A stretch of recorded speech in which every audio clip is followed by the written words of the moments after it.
الحمد لله والصلاة والسلام على رسول الله و علی آله و صحبه و من والاه. در ارتباط با حدیث ما و شما یک مقدمه دو روز درس خواندیم که شرافت و مقام حدیث و روایت حدیث، بیان حدیث و سلف صالح علما چقدر تشویق کرد مسلمانان را که حدیث یاد بگیرن، قرآن یاد بگیرن، حدیث یاد بگیرن. امروز در خود کتاب شروع میکنیم. کتابی که ما شما میخوانیم من گفتم بیارین او را به نام بلوغ المرام است. اصلی کتاب فقط حدیث احکام جمع کردگی است. بیش از 1500 حدیث دیگه است، کلش درباره احکام است، یعنی قوانین، دستورات در هر بخش زندگی. حدیثی که احکام است از قاید و تا طهارت همه بخش‌ها را شامل میشه. مصنف ازی امام علامه حافظ ابوالفضل احمد، اصل نامش احمد است. الامام یقتدا و علامه لقبش است، نامه علامه بسیار عالم. حافظ یعنی حافظ حدیث بود. احمد ابن علی، فرزند علی ابن احمد ابن حجر عسقلانی. عسقلان به فتح عین یک شهر است در مربوطات فلسطین میشه، در نزدیک غزه است و سابق مربوط مصر بود. المصری مشهور به مصری است. شافعی یعنی در فروعات میلان به مذهب شافعی داشت، اگر که خودش هم اجتهاد میکرد و به دلایل موضوعات ترجیح میداد. ولد فی مصر، در مصر تولد شدگی است در روز 12 شعبان در سال 773 هجری قمری. فعلا ما شما 1440 هجری قمری است. 773 یعنی دیگه 700 سال پیش زندگی میکرد و نشه بها و دوجه زندگی میکرد. مادرش در تفلیف وفات شده بود، با پدرش هم در حالتی که طفل بود وفات شده، یعنی یا یتیم بودگی است، ولی بسیار عالم کلان است. استادایش بعد از اینکه عمرش 5 ساله شد شروع کرد به علم، به طلب علم. در 5 سالگی قرآن در 9 سالگی حفظ کرده مکمل قرآن و بسیار متون علم. متون امور میگه که مختصر است، در طفلی خود یاد کرد. از او جمله عمده، حاوی، صغیر، مختصر، ابن حاجب، ملحت الاعراب، یعنی کتابا را حفظ کرده بود. علم از بسیاری علما گرفته که در دوران خودش بوده، مثل سراج البلقینی و سراج ابن ملقن، عبدالرحیم ابن رزین. این استادایی است که در بسیار شهرت داشتن، پیش از اینا رفته علم یاد گرفته. بخاطر علم بسیار سفرها کردگی است که اسلام قرآن یاد بگیره، حدیث یاد بگیره، مسائل تحقیق کنه. شهرهایی که سفر کرده یعنی از فلسطین و مصر آمده، حرمان شریفان یعنی مکه و مدینه، اینجا بسیار علما بود، مرکز علم سابق بود، حالی هم است. در مکه زندگی کرده و نماز تراویح در مسجد حرام در سال 785 میخواند و از صحیح بخاری را در اونجا شنیدگی است در مکه به شیخ محدث عفیف الدین نیشاپوری ثم المکی. و در مکه بسیار رفت آمد میکرد، برای حج، برای عمره، برای طلب علم. یک خوب برای طلب علم در مکه و مدینه رفته. دوم دمشق یعنی مرکز سوریه که فعلا است، اونجا مرکز علم بود. در اونجا بعض شاگردایش مورخ شام ابن عساکر، مورخ شام یعنی ابن عساکر یک کلان عالم است، شاگرده ازی بود، پیش از او خوانده. و از ابن ملقن و بلقینی که یا محدثین است، از یا علم یاد کرده است. بیت المقدس اونجا رفته و علم یاد گرفته. بسیاری شهرهای فلسطین مثل نابلیس، خلیل، رمله و غزه و با علمای جمع شده از او استفاده کرد. یعنی هر جایی که عالم می بوده کلان می رفته علم یاد می گرفته. و این می قسم علما که عالم می شدن به می خاطر که بسیار سفرها می کردن. صنعا رفته. صنعا یعنی بعد شهرهای یمن، حالا فعلا مرکزش هست و از علمای از او استفاده کرده است، از کلانا و بزرگای از. بعضی کارهایی را که انجام دادگی است در اون وقتش خلافت دیگه خلافت عثمانی ها بوده. سلطان مؤید نیابت قضا را برش داده بود. بعد از این قضای کل شهر مصر برش بود قاضی شود. در سال 827 بازی قضا را قبول کرد، پشیمان شد. باز یک سال بعدش استعفا داد. باز سرش فشار آوردن که بیایه، دیدن که حالی رای نداره که مجبور قضا کنه، دوباره قبول کرد و مردم بسیار خوشحال شدن. باز قضای بغیر از مصر شام هم برش سپاریده شد تا سال 833 هجری قمری. همین قسم میگه قضا میکرد، یعنی قاضی بود، کلان قاضی ها. خاطری که بعض وقت ترکش میکرد، بسیار مصروفیت داشت، این شوق داشت که علم بخوانه، کار دولتی را نکنه، اما باز مجبورش میکردن و تقریبا 21 سالی قضا کردگیست. 21 سال یعنی ریاست قضا به دوشش بوده. آخر ولایتش هم قضا بوده، یعنی قدرتش، و در روز 8 ربیع الثانی قضا را ترک کردگیست. خطابت داشت در جامع الازهر، حال یک پانتون کلان کرد. اوجه خطیب بوده. جامع عمرو بن عاص در قاهره، منصب افتاء به دارالعبد، یعنی مفتی کلان بود. مؤلفاتش کتابای زیاد است. حافظ ابن حجر این مشهور است، این میگه در ارتباط ازی حافظ ابن حجر که نام خودش است، میگه در کم وقت الله بسیار در عمرش برکت انداخته بود، زیاد علم یاد گرفته بود و بسیار تلاش میکرد، کتابا رو نوشته کرد. اگر در وقت کامپیوتر و گپام نبود آدم حیران میمانه. مثلا فتح الباری که شرح صحیح بخاری است، این کلانترین شرح صحیح بخاری فتح الباری است، این نوشته کرد که حالا این 20 جلد و 30 جلد و هر جای نظر به جلداش فرق میکنه. محققین میگه که نافع ترین شروح بخاری فتح الباری، حتی میگه شرح بخاری دین است با امت محمد. کسی که وفا نکردگی است مگر حافظ ابن حجر، یعنی کسی که بخواه بخاری را صحیح بفهمه فتح الباری را بخوانه یا مطالعه کنه، عالم باشه. تهذیب و تهذیب جمع تراجم رجال حدیث، هر حدیث امراویایش شرح زندگیش بیان کرده است، کی است، مقامات و منازلشان. الاصابه فی تمییز الصحابه یک کتاب دیگه است که این را به خاطر اصحاب رسول الله صلی الله علیه و نوشته کرده. یک صحابی را چطور بشناسیم ما و در بین روایات چطور فرق کنیم. بلوغ المرام من ادله الاحکام، این را که حال ما شما میخوانیم. خب کتابای ازی یعنی 150 کتاب تالیفات داره که هر کدامش 20 جلد و 30 جلد و 10 جلد و یک اینی تو، یعنی 150 کتاب تالیفات داره که خودش نوشته کرده و اکثرش در تحقیق سنت است، یعنی احادیث از نگاه روایت و درایت. یک فخر بود بر زمانش و یک نشانه ائمه اسلام در وقتش، بسیار یک عالم کلان بوده که الله توسط ازی بسیار شاگردا از پیش ازی فارغ شدگی است. خب یک کمه ما یک ترجمه موجزش بود، یعنی شرح زندگیش. شاگرد ازی علامه سخاوی باز خوب بیان کرده در ارتباط ازی، کتاب الجواهر و الدرر در ترجمه حافظ ابن حجر، یعنی بیوگرافیش را بیان کردگی است. در 28 ذوالحجه سال 852 هجری قمری از دنیا رفتگی است، وفات کرده و در قرافت صغرا در موجه دفن شدگی است، یکی از سایه مصر است.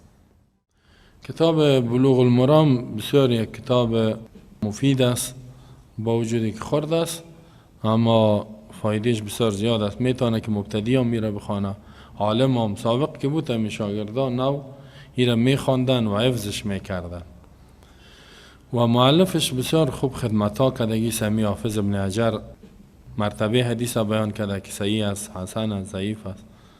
دیگه حدیث کوتاه کردگی است، جایی که شاید بوده او را آوردگی است، راویایش که زیاد بوده یکش انتخاب کرده و کوشش کردگی است که حدیث صحیحه بیاید.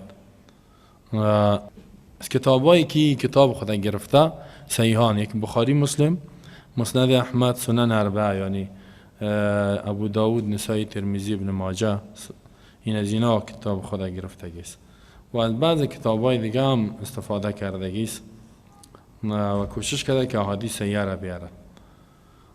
ابوابش با ترتیب کتابای فقهی ترتیب دادگی است تا که کسی میخوانه برش آسان باشه مثلا کتاب طهارت بازمی تو میره، کتاب صلات و غیره. و در آخرش باز یک بخش دیگه جامع در آداب، یعنی گپ میزنه در بخش آداب که از این طالب العلم و مسلمان ها استفاده بکنن. در ارتباط از بسیار شرحها نوشته شدگی است، اما حدثی که یال در کل جهان اسلام پانتونایش همش این کتاب خوانده میشه، یعنی مدارسش این کتاب الله در این منفعت انداخت که مردم ایره میخوانن و یاد میگیرن، حتی حفظش میکنن. بسیار برشان جالب کتاب است. والله کسی که اخلاص داشته باشه بعضی کتاب ها را بخی جهانی میسازه. کتاب ازیم شهرتش جهانی است. در مقدمه خود حافظ ابن حجر میگه که الحمدلله علی نعمه الظاهره. شما کتابتان اگه باش سعی کنین از اینجا شروع کرده. والباطن قدیما و حدیثا و صلات و سلام علی نبی و رسول محمد و آله و صحبه الذين ساروا في نصرة دينه سيرا حثيثا وعلى أتباعهم الذين ورثوا علمهم والعلماء ورثة الأنبياء اکرم بهم وارثا و موروثا.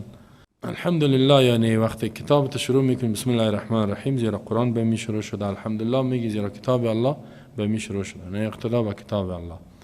الحمدلله میگه تمام صفات الوهیت از برای الله تعالی، نعمه ظاهره به نعمتای ظاهری و الباطنه نعمتای باطنی الله قدیما و حدیث، هم در گذشته هم جدید. و صلات و سلام رحمت الله باد، سلامتی باد به نبی الله و رسولش محمد و آله، با آل خانوادهش تابعدارش و صحبی صحابه الذين ساروا، ایتو صحابه که حرکت کردن فی نصرت دینه، در نصرت کمک دین الله سیرا حسیسا، بسیار به سرعت رفتن. واقعا صحابه دین الله را بسیار نصرت کرد. ما شما یک یادم نمیگیریم و علم بان که در تطبیقش کار میکرد، بر تطبیق اسلام اینجا آوردن. در کم وقت امپراتورای دنیا را شکست داد. اونا اصل دین خودان را، اسلام، قرآن، سنت ایرا اساس کامیابی و سعادت دنیا و آخرت میدانستند و به این باور بودن. بنان الله به اونا بسیار نعمتها را داده بود.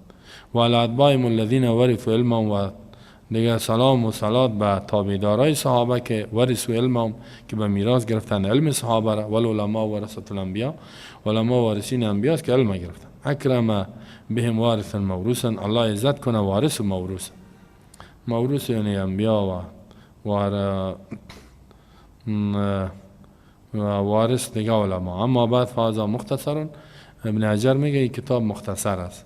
یشمل على اصول ادله الحدیثیه، شامل است، یشتمل شامل است با اصول دلایل حدیث، اصولش بیان کرد. زیاد قواعد کلی را بیان میکنه. للاحکام الشرعیه، بخاطر احکام قوانین شرعی. حررت و تحریر بالغا، میگه میر نوشته کردم به یک نوشته بسیار خوب، لیسیر ما یحفظ بین اقرانی نابغه، تا که کسی کی را حفظ میکنه در بین دوستاش نابغه شود، یعنی بسیار اسلام بفهمه. و استعینوا به طالب المبتدی، میگه ما کتاب نوشته کردیم که کمک بخواه یاد بگیره طالب مبتدی، کسی که طلب میکنه علم، آغاز کننده نو شروع میکنه. ولا یستغنی عنه الراغب المنتهی، و مستغنی نمیشه، بیاجت نمیشه از این کتاب. راغب المنتهی، کسی که شوق داره، یعنی منتهی که علمش بسیار به درجه کمال هم رسیده، او هم میتونه از استفاده، یعنی بر دو گروه میشه، هم با علما هم برای مبتدیا. وقد بینت عقب کل حدیث ما نخرجه من الائمه، می در عقب هر حدیث ما بیان کردیم کدام امامی که را روایت کردگی است از این ائمه مشهور حدیث. لارادت نصح الامه، تا که نصیحت خیرخواهی بر امت شد. مراد به سبعه میگه، من میگم رواه سبعه، یکم دفعه حدیث نقل میکنه میگه رواه سبعه، روایت کرده 7 محدث. او کی است؟ هر وقت که میگه من سبعه گفتم هدفش احمد، بخاری و مسلم، ابو داود، ابن ماجه، ترمذی، نسائی است. یعنی 6 کتاب حدیث که میگه بخاری، مسلم، ابو داود، ابن ماجه، ترمذی، نسائی. سبعه که گفتیم هفتمش امام احمد ابن حنبل، مسند احمد و داخله. به 6 منادا احمد. وقتی که میگه گفتم که رواه 6 غیر از احمد هدفش می باشد، یعنی غیر از امام احمد بخاری، مسلم، ابو داود، اینا نقل کرده. اگر گفتم بالخمسه، هدف ما که گفتم 5 محدثی را نقل کرده، هدفش من عدل بخاری و مسلم، غیر از بخاری مسلم، یعنی ابو داود، ترمذی، ابن ماجه، نسائی و دیگه غیر از دیگه خود کی داخل، احمد ابن حنبل. هر وقت که ما گفتم رواه اربعه و احمد، بعضی وقت میگه از خمسه تو میگه وقد اقول اربعه و احمد، 4 محدث که ابو داود، ترمذی، ابن ماجه، نسائی و احمد میگم، این پنجمش میشه. و بالاربعه هر وقت گفتم 4 محدث روایت کرده کیست؟ من عدا الثلاثه الاول، غیر از موسی اول، یعنی غیر از امام احمد، بخاری، مسلم است، اینی را شامل میشه. بالثلاثه من عداهم عدا الاخیر، بالثلاثه میگه که گفتم 3 نفر غیر از موسی اول و یکیوم از آخر می باشد. متفق علیه که گفتم بخاری، مسلم. گاهی وقت میگه ای را یاد نمیکنم دیگه. بلوغ المرام من ادله الاحکام، واسال الله، یعنی انسان به اهداف خود میرسه، مرام یعنی انسان به اهداف خود میرسانه. میخوای که ادله احکام اسلام یاد بگیری، دلایلش، برهانش، این کتاب بخوای، به هدفت میرسی. از الله سوال میکنم الله جل ما علمنا علینا وبالا، نگردان آنچه که ما یاد گرفتیم وبال، عذاب نشه. علم که تو عذاب میشه که به او عمل نکنی، سرش فکر نکنی، عمل نکنی. از الله میخوایم و یرزقنا العمل بما یرضیه سبحانه و تعالی، و الله به ما نصیب کنه عمل کردن با آنچه که راضی میشود.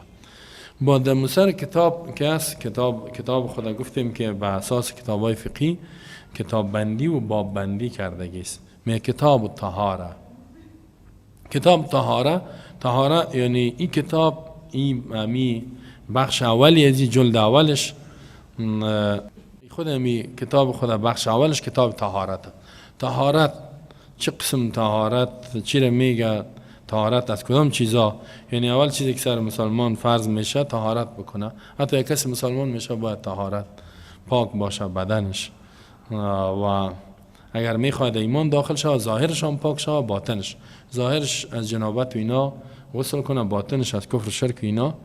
به می خاطر طهارت شروع کرده. باب المیا، باب آبها، یعنی باب اول بخشی کتاب آبها است. خب کتاب چی میگه؟ در لغت مدارش ماده کتابه یا کتبون گرفته شده، جمع، کاف تا با دلالت به جمع میکنه. کتاب میگه به خاطر که حروف و کلمات جملات دی جمع شده. ما میگیم این کتاب است، چرا؟ به خاطر که دی حروف جمع شده، زیرا کتاب به معنی جمع میاد، حروف جمع شده، کلمات، جملات جمع شده. اینجا کتاب به معنی مکتوب است. کتاب طهارت یعنی نوشته شده هایی که در بخش طهارت، در بخش طهارت و پاکی یک مسلمان است. در اصطلاح چی را میگه؟ ماخوذ القرطاس لابلاغ الغیر، اما کتاب اون چیزی را میگه که در ورق نوشته میشه به خاطر رساندن غیر یک موضوع را برسانی، نوشته میکنی. او ماخوذ لحفظ علی النسیان، یا نوشته میشود به خاطر که حفاظت شود نسیان. مثلا اگه میال شما نوشته کنید نه یادتان نمیره، اگه اینجا یادتان رفت پس که نشته تصحیح میکنی میفهم. و واستعمل العلماء الكتاب فيما يجمع شيئا من الابواب والفصول، میگه علما کتاب دانچه که جمع میکنه چیزی از ابواب و فصول، باب درباره یک بخش، فصل درباره یک بخش، او را کتاب استعمال میکنن. طهارت چی میگه؟ در لغت نظافت، نزاهت عن الاغذاء الحسیه والمعنویه، از مرداری ها و نجاست های حسی که به چشم دیده شد، معنوی که به چشم دیده نمیشه. این را میگه، یعنی معنای لغویش آمد. بعضی وقت طهارت استعمال میشه در چیزی که پاک است از نجاست ظاهری، بول و غایط و این چیزا، و بعضی وقت چیزهایی که باطنش پاک است به او طهارت استعمال میشه. شرعاً چرا میگه در شریعت یعنی در اسلام؟ ارتفاع الحدث بالماء و التراب طهورین المباحین و زوال النجاسه. در ارتفاع حدث به آب و خاک، یعنی بیوزوگی را دور بکنی به آب یا خاک که پاک کننده است، مباح است، و دور کردن نجاست. یک کسی بیوزو است، مثلا جنوب است، غسل میکنه، یا بیوزو است، وضو میکنه، جنوب نیست، و یا آب نیست، کت خاک تیمم میزنه. کت خاک تیمم زدن هم انسان باز پسان برتام میگم چه قسم است، انسان هم جنابتش پاک میشه، هم بیوزوگیش. و زوال النجاسه، یعنی یک بیوزوگی را با آب و خاک و نجاست دور کردن. طهارت به اتفاق مسلمانا وصف القائم بالبدن، دور کردن هم صفتی است که در بدن انسان می باشه. در بدن انسان یک نجاست است، هم نجاست دور شود. حکم ای وصف چی است؟ اگر کسی در وجود از او طهارت نباشد، یعنی یک چیز نجاست باشه، المنع من الصلاه، نماز خواندن نمیتونه، امثال قرآن خواندن نمیتونه. وجه تعبیر در جانب حدث بالارتفاع، میگه گفت بیوزوگی را بلند کنه. چرا؟ زیرا یک امر معنوی است. بیوزوگی بعضی وقت مثلا میال موضوع نداشته باشم، نه یعنی پاک از ظاهرم، اگر که وضو نداشتم ولی که وضو کردم اونمو ناپاکی معنوی که به چشم دیده نمیشه دور میشه. وجه تعبیر با ازاله در نجاست چیست؟ میگه نجاست زائل شود، زیرا او جرم حسی است، یعنی به چشم دیده میشه و دور شود. هرچه بیوزوگی که هستی دیده نمیشه، ارتفاع یعنی بلند شدن بیوزوگی. و ازاله نمی باشه مگر در اجرام، یعنی چیزی که جرم داره و ماده داره به چشم دیده میشه. باب در لغت که میگه باب المیاه، باب چرا میگه؟ المدخل الی شیء، داخل شدن در چیز، همون چیزی که سبب دخول میشه. دروازه را باز کردی داخل میشه. در اصطلاح اسم است برای جمله که مناسب به علم می باشه.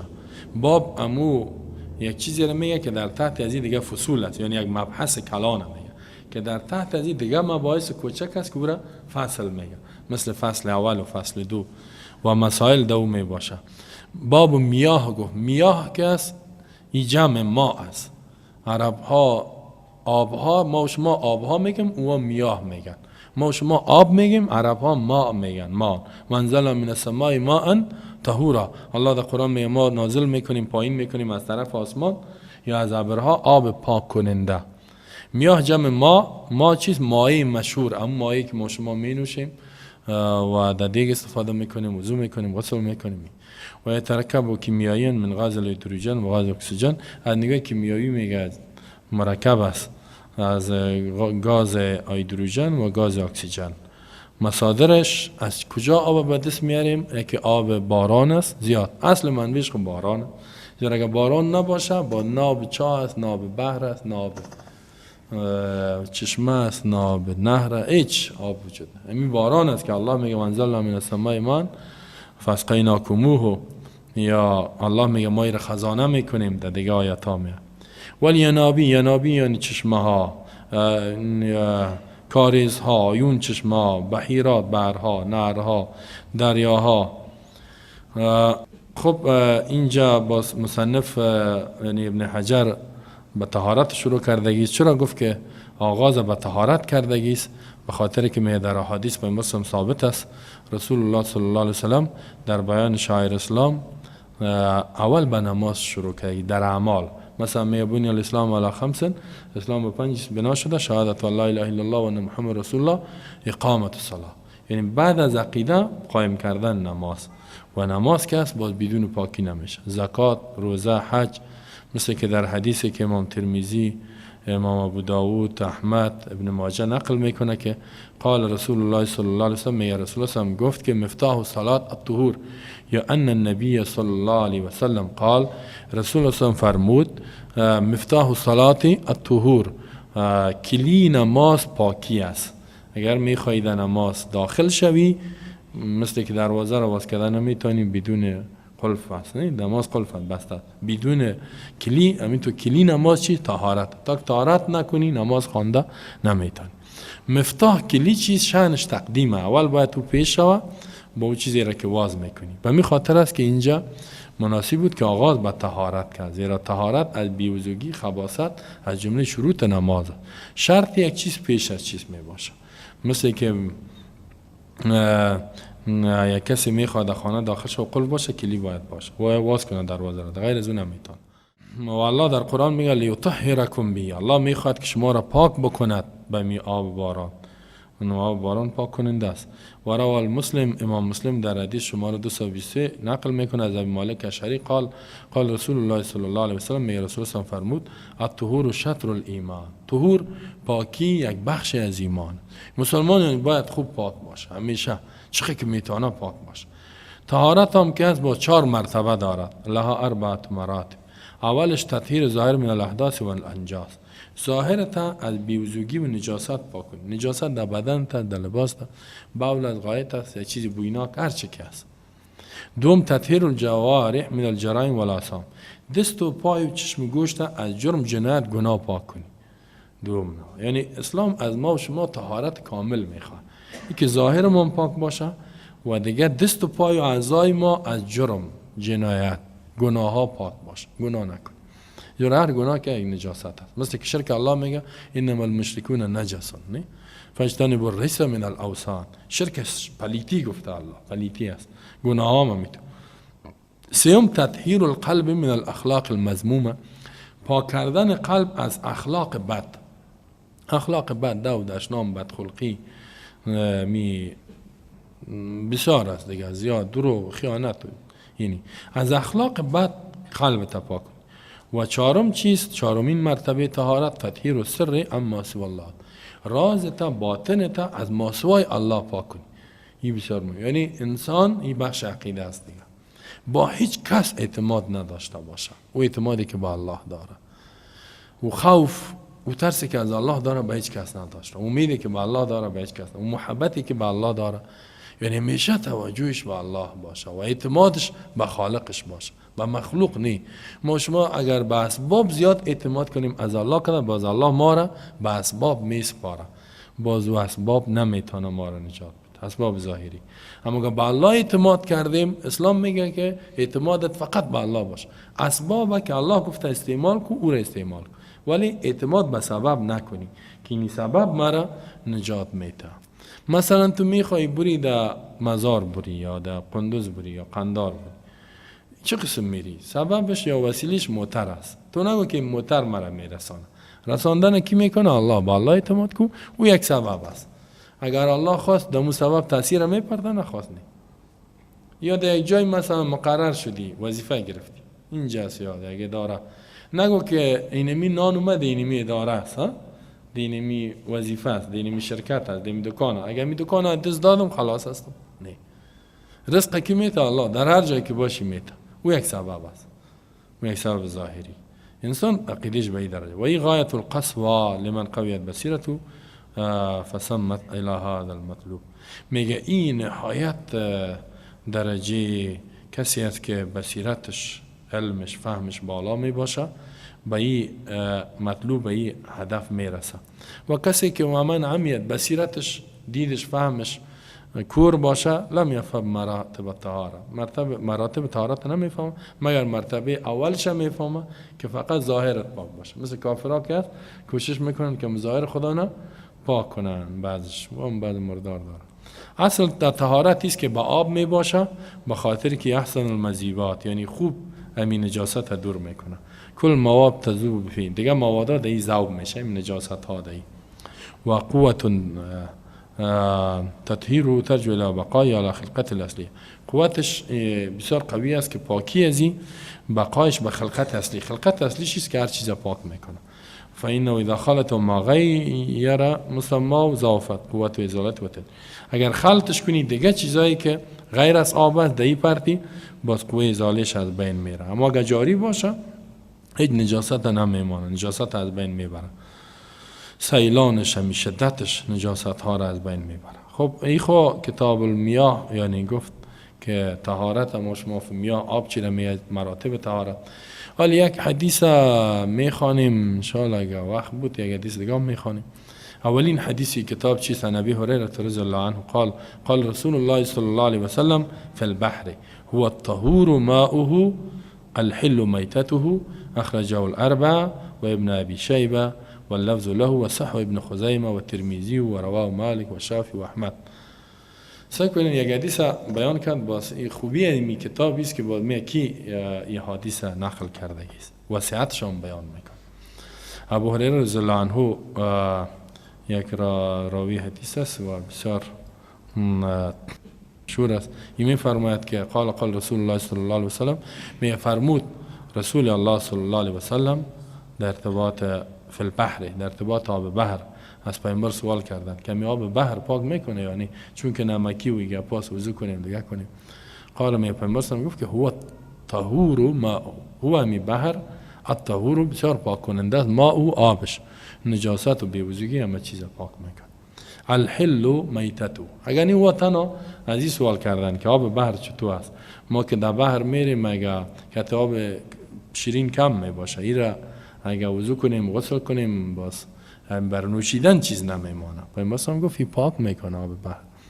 و الحل میتت. دید که یا در بحر سفر داشتن، مردم های کشتی بوده و در کشتی ها سفر میکردن، اونجا گشنه میشه، خوراکه داره، مایی داره. پیامبر صلی گفت که الحل میتت، میته خود مرده از او حلاله، یعنی آنچه که در بحر مردگی است ذبح نمیشه او هم حلال است. اخرج الاربع، میگه 4 امام محدثی را نقل کرده است. اربعه که گفتیم یعنی ابو داود، ترمذی، ابن ماجه، نسائی قبلا گفتیم، و ابن ابی شیبه یک محدث دیگه است. و لفظ لو، لفظ میگه از ابن شیبه است، همین لفظ. یه حدیث یعنی با چندین لفظ آمد. و صححه ابن خزیمه یک محدث دیگه است، میگه تصحیح کرده است. و ترمذی، امام ترمذی هم میگه حدیث صحیح. رواه مالک، امام مالک که در مذاهب مشهور نه، مالکی ها که میگن. و امام شافعی، مالک در موطا، شافعی در کتاب خود، و احمد ابن حنبل یا احمد در مسند خود. و یعنی یا میره تصحیح کرده گیستن و صحیح گفته گیستن. ابو داود شماره حدیث 86، ترمذی 69، نسائی 59، همین تو هر کدام میشن درجه حدیث صحیح است. امام ترمذی میگه هذا حدیث حسن صحیح، یعنی با یک روایت حسن به دیگه صحیح. سألت عنه البخاری، امام ترمذی میگه من درباره این حدیث از امام بخاری سوال کردم، امام بخاری هر حدیث میفهمید الحمدلله که صحیح چطور. فقال گفت صحیح، یعنی حدیث صحیح. وقال الزرقانی میگه در شرح موطا هذا الحديث اصل من اصول الاسلام، یک اصل از اصول اسلام، یعنی یک زیر بنا یا قاعده کلی از قواعد اسلام است. تلقته الامه بالقبول، کل امت ایره قبول کرده است، مسلمانای حدیث. و قد صحوا جماعت، بعضی میگه بصیحتش تصریح کرده یک جماعت محدثین، منهم بخاری، حاکم، ابن حبان، ابن منذر، طحاوی، بغوی. طحاوی از جمله علمای حنفی است. بغوی، خطابی، ابن خزیمه، دارقطنی، ابن حزم، ابن تیمیه، ابن دقیق، ابن کثیر، ابن حجر و غیر ممن یزید علی 36 امام، یعنی 36 امام میگه که حدیث صحیح است. مفردات حدیث، ما در حدیث چند گپ بیان میکنیم. یکی هر فرد از لغتش باز از نگاه گرامر عربی شو، یعنی باز اختلاف علما که چی میگن، مذاهب چی میگه در این بخش انشاءالله یک ذره خوبتر و ما یک شرح را برش انتخاب کنیم. بحر چی را میگه؟ خلاف البر، یکی خشک است، یکی مثل که در قرآن میانه ولقد کرمنا بنی آدم و حملنا فی البر والبحر. ما یارا بر خشکر میگن، بر میگن فعلا می ساینسدانا یا که میگن نه، زمین میگن 2/3 آب است، 1/3 خشک است، یعنی 2/3 بحر است کره زمین. و هو المساحات الشاسعه من الماء المالح، میگه این مساحات شاسعه امو ساحای دور است که آب نمکی می باشه. بحر چرا میگه؟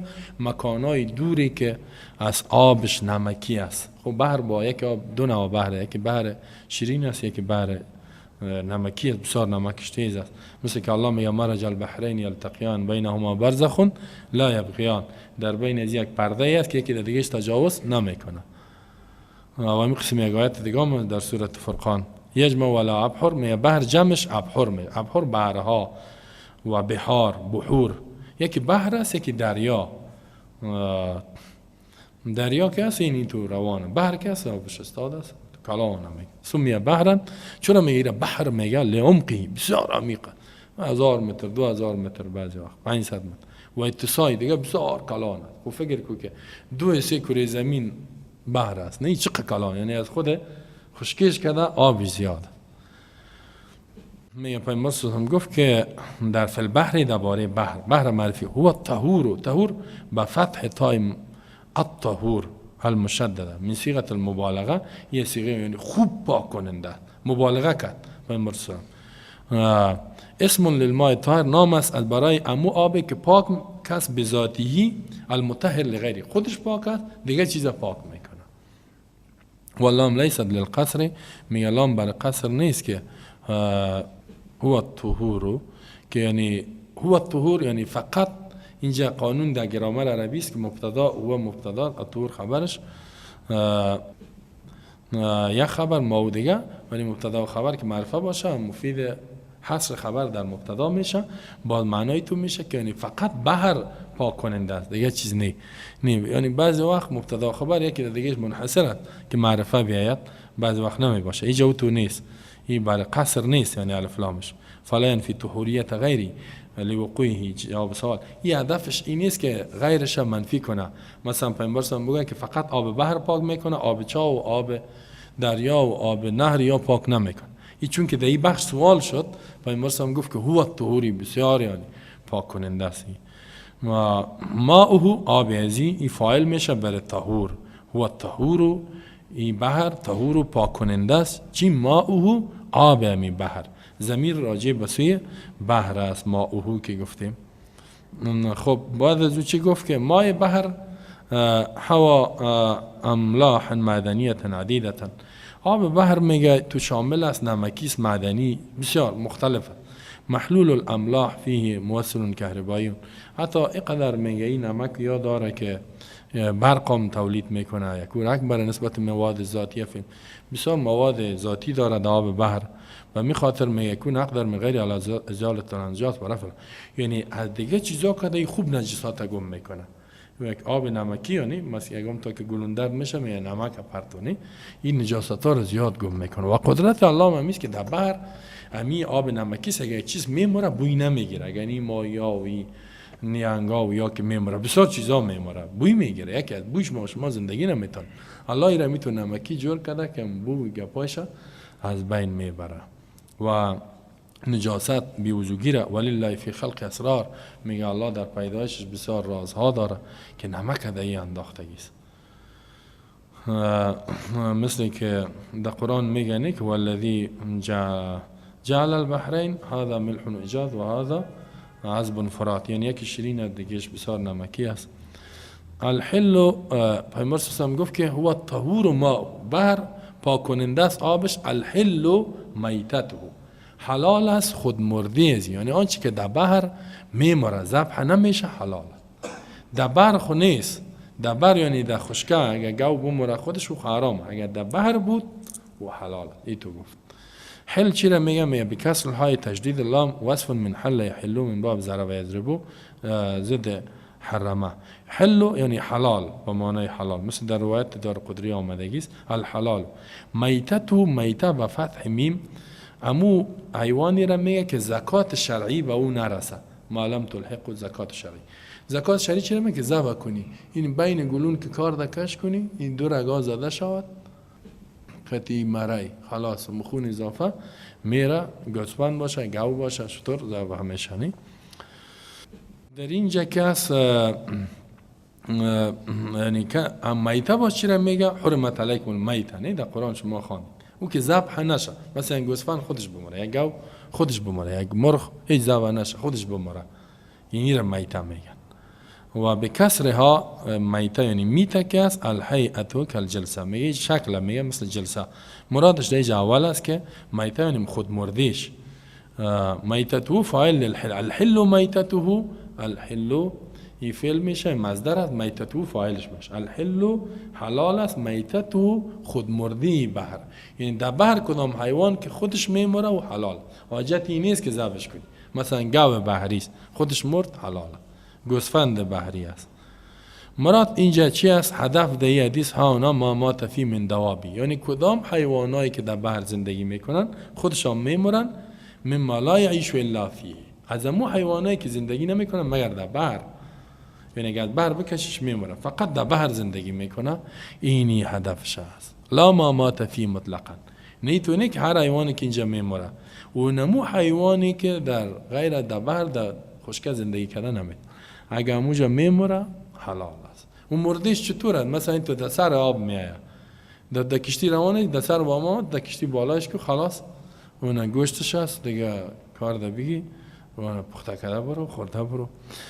خب اگر که در این بخش این زر اختلافات هست براتون میگم که کدام چیزایش حلال است کدامش نیست. از این حدیث چی فهمیده میشه؟ میگه ما یؤخذ من الحدیث، از این حدیث حال ترجمه تحت لفظی شما فهمیدین که هو میگه در بالی بحر سوال شد، پیامبر هم گفت که هو الطهور ماءه، آبش خوب پاک کننده است. الحل میتته، و حلال است خود مرده ازی، یعنی حیوانی که در این میمره. و گفتیم که هدف از حیوانی است که مگر در بحر زندگی کرده باشه. امام شافعی رحمه الله میگه هذا الحدیث نصف علم الطهاره، این حدیث میگه نصف علم طهارت، یعنی کسی میخواد علم طهارت بفهم. ابن ملقن این میگه هذا الحديث حدیث عظیم، یه حدیث بزرگ و اصل من اصول الطهاره، یا قاعده کلی است اصول طهارت، مشتمل على احکام کثیره، بسیار احکام میگه داخل شده و قواعد مهمه، بسیار قاعده های کلی است که از بسیار جزئیات بیرون میشه. یکی دومی که در این حدیث طهوریت آب بحر فهمیده شد که آب بحر پاک است و پاک کننده است. خودش هم پاکه دیگه چیزا، یعنی اگر در بدنت بیفته غسل کنی نجس نه و بدن تام پاک میکنه، جنابت باشه، کالا میشه، هر چی که باشه. و به قال جمیع العلماء، تمام علما مجتهدین به اتفاق دارند. سوم موضوع در حدیث فهمیده میشه که انما البحر یرفع الحدث الاکبر والاصغر، آب بحر بی وضوگی کلانه، جنابت هم از بین میبره، اصغر کوچک که بی وضوشه ای را از بین میبره. و یزیل نجاست الطاهر علی محل طاهر، نجاستی که عارض میشه در محل پاک، بدن او را از بین میبره، بدن باشه، لباس باشه، کالا، یک زمین باشه، مثلا چوب باشه، کشتی باشه، غیر ذلک، آب بحر یعنی همه چیزا پاک میکنه. دیگه چهارم مسئله فهمیده میشه که ان الماء اذا تغیر طعم و لون و ریح بشیء طاهر فهو باق علی طهوریته، ما دام ماء باقی علی حقیقته ولو اشتدت ملوحته و حرارته و برودته. میگه از این فهمیده میشه که یک آب وقتی که تغییر بخوره طعمش، آب سه خصوصیت داره، مزه داره، رنگ داره، بوی داره. اگر آب میگه مزهش تغییر بخوره یا رنگش تغییر بخوره یا بوش، به یک چیز پاک، به یک چیز فعالی نمیاد. بحرام ببینیم مزهش مثلا خراب است، تلخ است، خب تغییر خوردگی است. خب به چی تغییر خورده؟ به چیز پاک که نمک است، نه؟ به چیز پاک تغییر بخوره یا رنگش، بعضی وقت رنگش تغییر میخوره یا بویش تغییر بخوره، فهو باق علی طهوریته، این با پاکیش باقی میمون. هر آب که دو چیز پاک پرتی تغییر بخوره باقی میمون. از این فهمیده شد مادام مان باقیان علی، تا که آب باشه، یعنی تو نه که سخت شوه، همو سلیانش، همو جریانش، همو خاصیتش باقی بانه به حالت خود. یک چیزی را که اگر دو انداختی رنگش تغییر داد، مزهش تغییر داد، چیز پاک پرتی، یه از حالت پاک بودنش تغییر نمیخوره. ولو اشتدت ملوحته، اگر که میگم نمکیش بسیار شدید باشه، خوب شور باشه، یا حرارتش، گرمیش یا سردیش یا امثال از. چهارم پنجم موضوع را از حدیثی فهمیده میشه که علی انه لا یجب حمل الماء الکافی للطهاره مع القدرة علی حمله لانهم اخبروا انهم يحملون القلیل من الماء. میگه فهمیده میشه که واجب نیست حمل کردن آب کافی برای خاطر طهارت با امرای قدرت به حملش. یعنی سعی کنین صحابه در کشتی میرفت و قاب نداشتن که وضو کنن و غسل کنن، همو قاب گرفته بودن که بنوشن.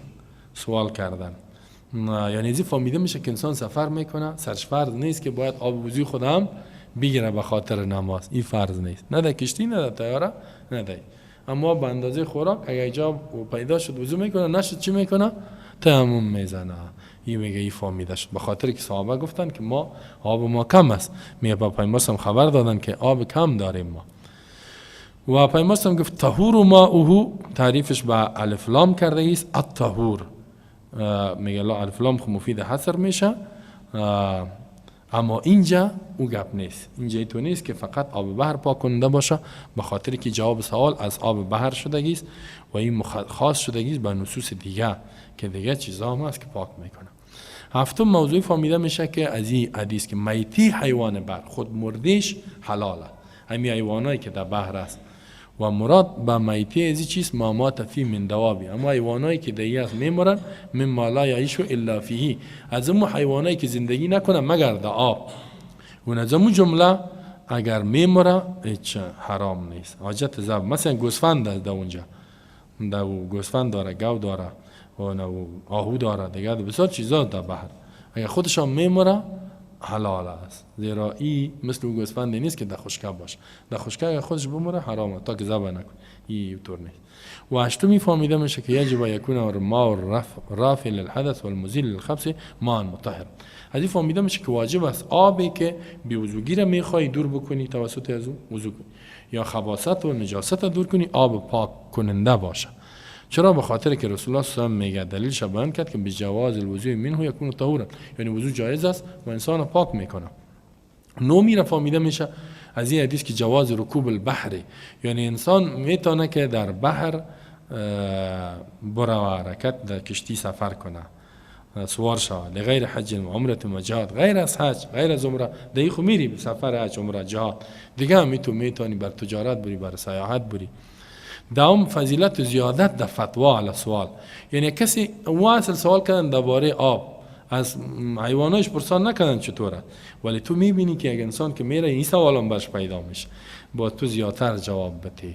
و رسول الله صلی الله علیه و امی خصوصیت و بلاغت فصاحتش بود که حالت امو سائل میدید سوال کننده را که سوال میکنه ای بخشه و ای خود بحر میره ای سوال دیگه هم برش پیدا میشه که اونجا گشنه میشه و بعضی حیوانایش خود مرده است از استفاده کنه نکنه. یعنی فضیلت زیادت در فتوا با سوال. یک کسی یک سوال کرد تو میتونی که چند جواب برش بدی و سوالای دیگه هم که نکرده دو بخشم برش معلومات بدی. و ذلك اذا ظن المفتي، وقتی که مفتی میگمان میکنه که سائل قد یجهل هذا الحكم، شاید اینی حکم نفهمه میتونه که برش بگوید، یا ای که انه قد یبتلا به، دا آینده مبتلا میشه به این مشکل روبرو میشه و عالم نیست که برش جواب بگوید. کما فی میتت حیوان البحر لراکبی، کسی مثلا سر کشتی روانه به حیوانای بحر ضرورت پیدا میشه. ابن عربی میگه، ابن العربی امام مالکی عالم مالکی است و تفسیر احکام القرآن هم داره، و ذلك من محاسن الفتوا، این از زیبایی های فتوا است. و سوال کردن پیامبر جواب داد، نه مفتی فتوا داد. ایو جاء فی الجواب، این که بیاد جواب بیاکثر مما سئل عنه، زیادتر از آنچه که سوال شده جواب بده. تتمیما للفایده، تک فایدهش کامل شه و افاده للعلم من غیر مسئول عنه، علمی که از سوال نشده اورم بر مردم برسانه. و یتأکد ذلك عند ظهور الحاجه الى الحكم، و تاکید وقت میشه که حاجت به حکم پیدا شه. مثل که در اینجا ولا یعد ذلك تکلف مما لا، میگه تکلف فهمیده نمیشه، ایره تکلف گفته نمیتونیم که قصد مما لا یعنی گپ بیهوده گفته. خب اینال ای خو ما شما در حدیث فوایدش فهمیدیم، اما یک گپ در اینجا میشه سوال پیدا میشه که می دیگه گپاش خو کلی قبول داره، می حیوانایی که در بحر در مار و ماس و حتی خنزیر هم در می بحر است، یعنی خنزیر خوک در میگرده اونجا، اسب است، بسیار چیزا هست، دو مار است، اژدار است، بسیار خطرناک، هیچ موج زندگی میکنه. امیا کلش خورده شه از یار پیامبر هم گفت خود مردهش حلال است. از این حدیثی فهمیده میشه که خود مردهش هم چی است؟ حلال است. و دیگه شه ماییش خو هر چیزی که دای میموره مایی خو دو گپی نیست.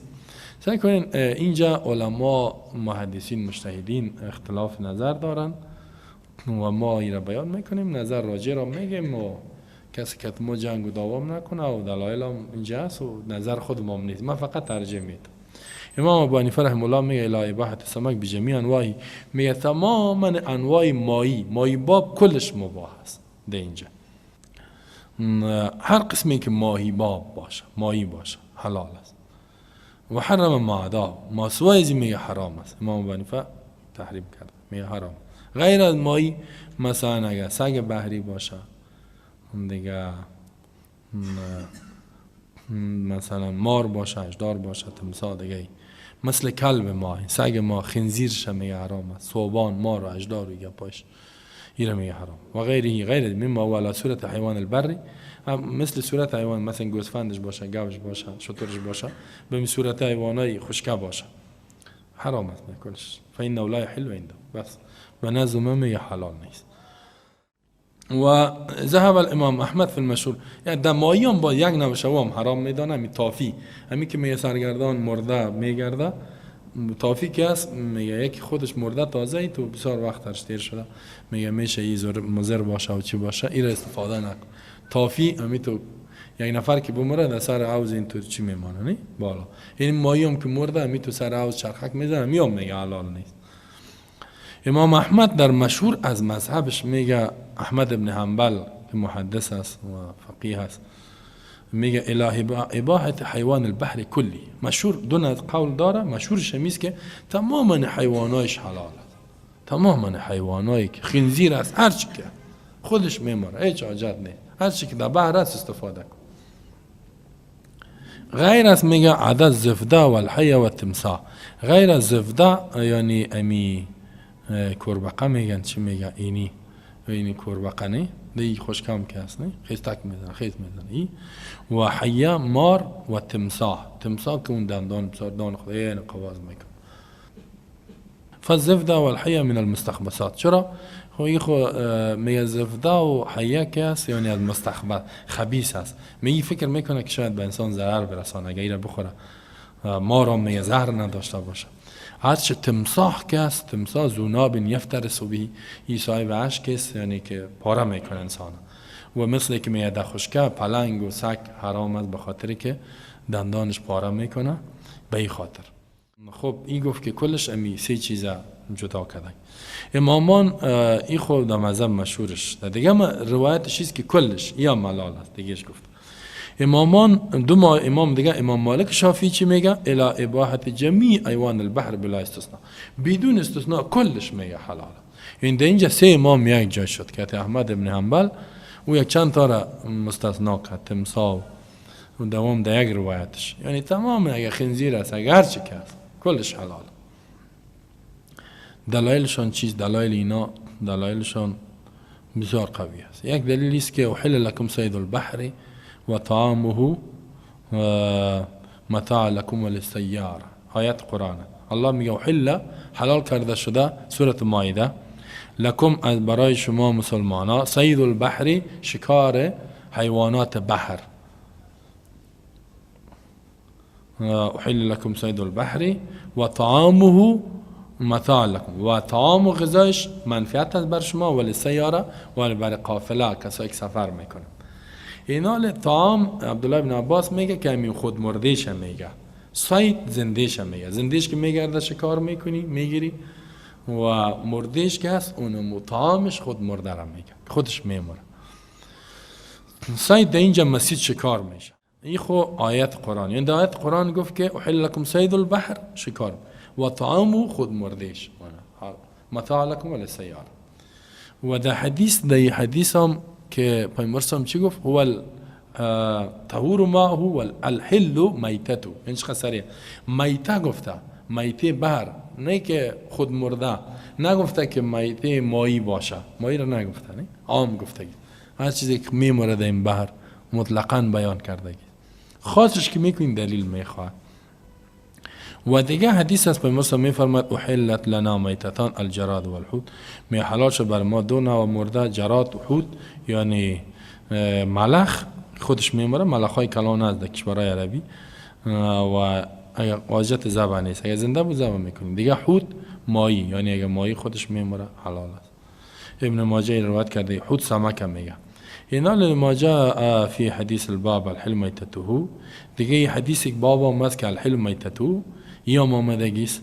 پس هذا والارجح، میگه راجح اینمی است که یوم ترجمه تمام میره قبول کردیم که هر چیزی که دو است میموره حلاله، مگر اینکه سرش وقت دیر شده باشه، نجس شده باشه و زهرآلود، او گپش جداست. اما چیزی که در بحر است حالا حتی خنزیر باشه، هر چی که باشه، اگر شما بگوین که هیچ قسم خنزیر حلال بگوین، علما مبدئی بار بسیار تحقیق کردم، ماوردی و ابن عطیه و غیره بسیار گپا زدن، میسای کنین در میخوشکه اگر شما بگوین که این خنزیر است، این خنزیر نمیخوری و میخوری، او میگه نه، ما شما یک چیز دیگه است در میخوشکه، یک شکل است، یک نوش میخوریم دیگه شنی، مثلا خر، یکی خر اهلی است، یکی خر وحشی، چهره و کارش و بارش و خوراکش همش یک چیز. ولی خر اهلی را نمیخوریم، خر وحشی را میخوریم. گوره خر یک چیز دیگه نه، این چیزه. چرا؟ پیامبر هم گفته که او حلال است، این نیست. اگر این خوراکشون یک چیز، لاشخوری هم نیست و هم نیست، کل کارشون یک قسم. ولی اهلی، چون که پیامبر هم حمر اهلی را تحریم کرد، اگر سابق امور هم میخوردن. در جنگ خیبر پیامبر صلی اعلان کرد که نهى رسول الله صلی الله علیه وسلم عن الحمر الاهلیه، منع کرد رسول الله صلی الله علیه و از خرهای اهلی که در خانه یا می باشه. حکمتش الله میفهمه، شاید سواره ببره یا چی، هر چی که باشه. اما اونوش میخوریم. اینجا هم که است، اینمی خنزیری که در بیرون است حرام، و این خنزیری که در بحر حلال، زیر اسلام حلالش کرده. و او چیز نیست، او چیزی که در بیرون است، او فرق میکنه آب دیگه، یا مارش است یا دیگهش است یا دیگهش است.